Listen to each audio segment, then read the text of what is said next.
Hello, welcome back to my channel. My name is Carly Stevens. I'm the author of the Tanya Academy series, and this is English Nerd.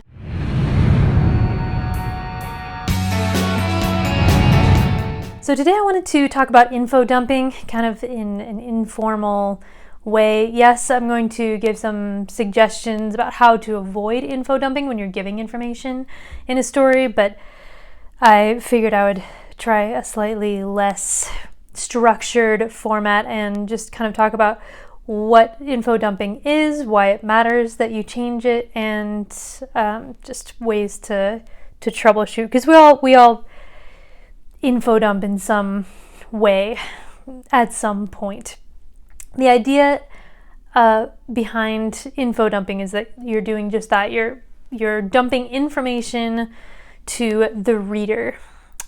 So this happens especially when you have a lot of cultural or historical information to get across. So if you're a fantasy or sci-fi writer especially, or historical, then it can be really tempting to talk about the terrain and the history and really dive deeply into descriptions. But as we all know, that can just bring your whole story to a screeching halt. And most people want the story to continue as opposed to just pausing to hear this, for the reader, seemingly unconnected, large dump of information. So, what do you do? The key here, the reason that we want to avoid info dumping is to keep the audience interested. It's not that you don't want to give them the information. Obviously you do. You want to give the characters backstory. You want to give the layout of your world. You want to do a lot of things. But you want to do it in such a way that the audience is still riveted, is still hooked, and you never lose them. You want to make your story interesting from beginning to end. And although the information that you know is fascinating to you, and it should be, you should know a ton of different stuff about your world and your characters, it's not going to be interesting right off the bat to readers. And you know this about yourself too. If right at the beginning of a story there's this long, like, oh wait, let me tell you about the culture of, blah de blah, and I mean, you don't care at that point. Most people don't. I'm going to say most people don't. Of course, there are books that get away with this. There are people who really like that slow world building, just explanation kind of thing. But for most of us, that's not the case. So, in a first draft, it's fine to have info dumping in there. It's going to happen, but you want to figure out ways to make it more interesting to the readers and relevant. So, ways that you can do that are, first and foremost, make sure that you're sticking with the character first. Character first. You're in a character's head pretty much all the time, whether it's in first person or third person, the story that you're writing. I write in third person, which is not the most prominent way to write in YA anymore, but it's far and away what I feel most comfortable writing. And even in third person, I stick in the head, or I try to stick in the head of one person at a time. And if you just suddenly say, well, here's how this whole world looks, chances are that you're going to be taken out of that character's head to do that. So if you stick with the character, if you show the audience why they should care about the character and what's happening to them, then you can reveal the world, the history, the backstory as it becomes relevant to the character. They're not necessarily going to look at a building and think, well, when this was constructed in 1739, they might think about how it's, really old, and they went to see this building on a field trip once, which ended disastrously because the person that they had a crush on said that they didn't like them right at the moment when the tour guide was trying to explain how old the building was, which was 17 something. So you want to filter information through the lens of what's important to the character at the time. What are they seeing? What are they thinking about? If the information is not something that the character is seeing or thinking about, then it's probable that the audience doesn't need to know about it right at that moment. A little bit of description of the surroundings, of course, is totally relevant. That is from the character's point of view, even though they might not be thinking it's cold, they're feeling it. So you can talk about that. But it's tempting to go way beyond and just start to kind of go off in your own authorly tangent, and that's what you want to avoid. Character always. You stick with them. So some ways that you can get around info dumping and still get the information across while you keep the reader interested are these. Now, there are lots of ways to do this, and this is not a comprehensive list, but these are some of the things that I thought about as I was kind of preparing this chat, which hopefully you're enjoying, even though it's a little more relaxed than usual. So if you have a lot of information that you want to get across in a short time, what a lot of people do is they'll have like a newcomer come, or a class, or basically somebody, the character, is being introduced to the world or the aspect of it that you want to explain. This can often come off as clunky or kind of obvious, but I used it at the beginning of Firian Rising to explain how the Unreal works, which is this place that you can go to mentally if you have a specific ability, and you can kind of adjust it. It turns into almost like the Matrix in terms of how it works, except you don't need to be hooked up to anything, and only certain people can use it.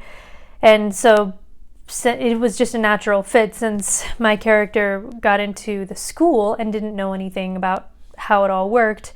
You just got kind of an explanation in pieces there. It wasn't big, huge paragraphs explaining necessarily. At least I hope not. I've grown as a writer since my first book, but I hope I didn't do that. But instead it was little pieces of classes that still had action in them as well, and inter-character kind of elements and that kind of thing. So in a pinch, you can do something like that.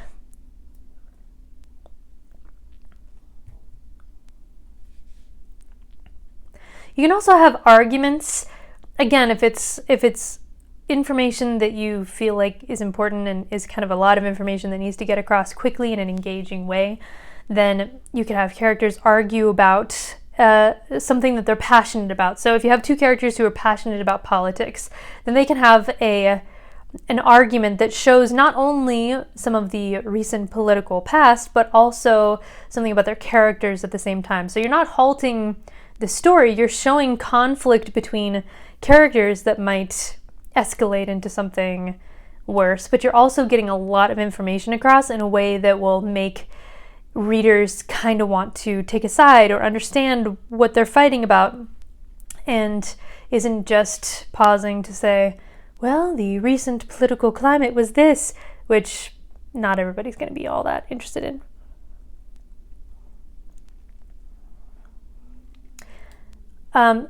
One of the best ways that I've seen information about the world or about history come across without feeling info-dumpy at all is to keep it really short and tantalizing. So you can do that with an offhand comment. I was listening to a podcast just this morning that discussed how one sci-fi writer gets across a lot of his world building just in these like one-off comments by characters showing their assumptions and things like that are different than our assumptions in today's world. You can also show the way that culture has adjusted to different ways that it functions. So for instance, in Lockwood & Co., the series, which I just love and found relatively recently. It's a middle grade ghost hunting story. You should look it up. 100% you should look it up. But in that, they do world building really well. Jonathan Stroud, not they generally. Jonathan Stroud does world building really well, because he does things like he'll show that outside of most buildings, at least in places that can afford them, there are now these kind of runnels of water that run in front of buildings, and you find out that it's because spirits can't really cross running water, and so it's an additional defense for them against these ghostly visitors. And he does a lot of things like that. There are lamps that happen that go on at night, more so than usual. It's not street lamps, they're these specifically tailored ghost lamps. You don't see adults out at night, you only see children out at night. And although he does explain how this all works, he gets you curious first. He starts out with character, he starts out with action, and the action has to do with the main part of the world building he's trying to establish, which is the ghost epidemic in this alternate version of London. And so you see how it works and you care about how it's affecting the characters before he just says, oh, here's how the problem started, and here are the materials that all the ghost hunters need, and here's how it all works.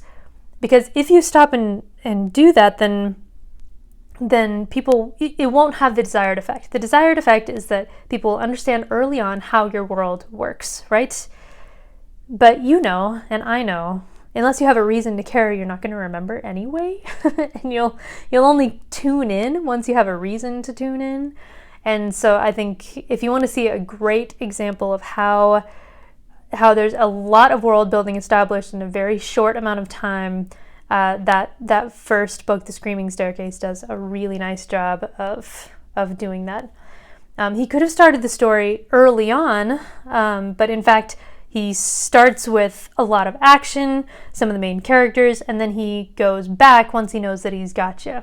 And he shows some of how the characters got there, and the stuff that's a little bit slower, a little bit more montagey, because it has to be, covers a lot more time. So, yeah.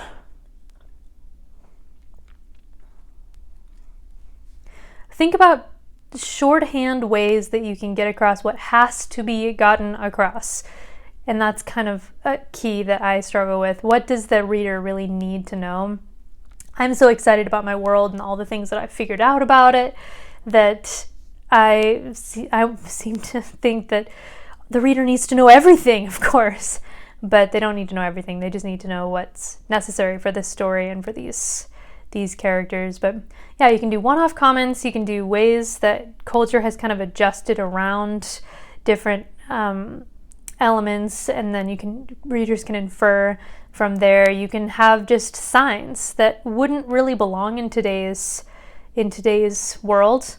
Again, the Lockwood & Co. series, there's a sign on the door of Portland Row, the house where the main characters all live, that says "Wait behind the iron line," after you knock, and it just leaves you wondering, why do I have to wait behind the iron line? But then later it becomes clear. Even for historical works, this is helpful. There's still a store downtown where I live that's about fixing VCRs. And if you have something like that, then people will say, okay, this is probably the 90s, that's probably where we are, without you having to stop and say, in the 1990s. You can just show something that the character's looking for a particular store. No, not that one. No, not that one. There it is. And among that bit of information that you just gave is a clue to exactly where and when we are. So yeah, information, exposition, all good, but not when it's too much, because you don't want to be like Victor Hugo and his sewer situation. I mean, yeah, he wrote Les Mis, but does anybody like the sewer section? No, nobody does.